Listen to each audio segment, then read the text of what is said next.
hasil presentasi kami yang berjudul pengembangan tes hasil belajar. Sebelum kami masuk ke dalam materi, jika kami memperkenalkan diri terlebih dahulu, saya Indra Santi Putarigan sebagai moderator dan rekan saya Siska Berubah. Saya Siska Berubah. Saya Cynthia Putarigan. Pembacaan slide pertama dibacakan oleh Siska. Pengertian tes hasil belajar. Tes hasil belajar adalah alat ukur yang digunakan untuk menentukan pencapaian hasil belajar peserta didik. Tes ini bertujuan untuk mengetahui sejauh mana siswa telah menguasai materi yang diajarkan. Definisi hasil belajar. Alat ukur yang digunakan untuk menentukan pencapaian hasil belajar peserta didik. Bertujuan untuk mengetahui sejauh mana siswa telah menguasai materi yang diajarkan. Pentingnya tes hasil belajar.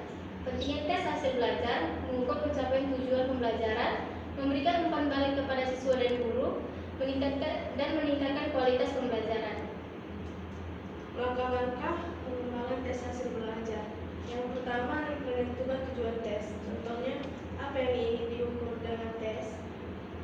Materi apa yang akan diujikan? Yang kedua, menyusun kisi-kisi tes. Contohnya, menentukan cakupan materi dan jenis soal, menentukan jumlah soal dan tingkat kesulitannya. Yang ketiga, menelaah soal tes. Contohnya, memastikan soal bebas dari kesalahan dan bias, memperbaiki soal yang tidak sesuai dengan kisi-kisi. Uji coba tes. Mencobakan tes pada sekelompok kecil siswa, menganalisis hasil uji coba untuk mengetahui validasi dan reliabilitas tes. Yang ketiga, analisis hasil tes. Menganalisis hasil tes untuk mengetahui tingkat penguasaan siswa terhadap materi, memberikan umpan balik baik kepada siswa dan guru. Pedoman pengembangan tes hasil belajar. Yang pertama, validitas. Tes harus mengukur apa yang seharusnya diukur. Yang kedua, reliabilitas. Tes harus menghasilkan hasil yang konsisten jika diulang pada waktu yang berbeda. Yang ketiga, objektivitas.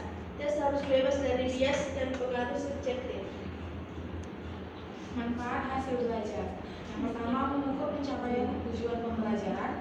Yang kedua, memberikan umpan balik kepada siswa dan guru. Yang ketiga, meningkatkan kualitas pembelajaran. Kesimpulan, pengembangan tes hasil belajar merupakan proses yang sistematis dan terencana. Tes yang baik harus valid, reliable, dan objektif. Hasil tes dapat digunakan untuk meningkatkan kualitas pembelajaran. Baik, sekian hasil dari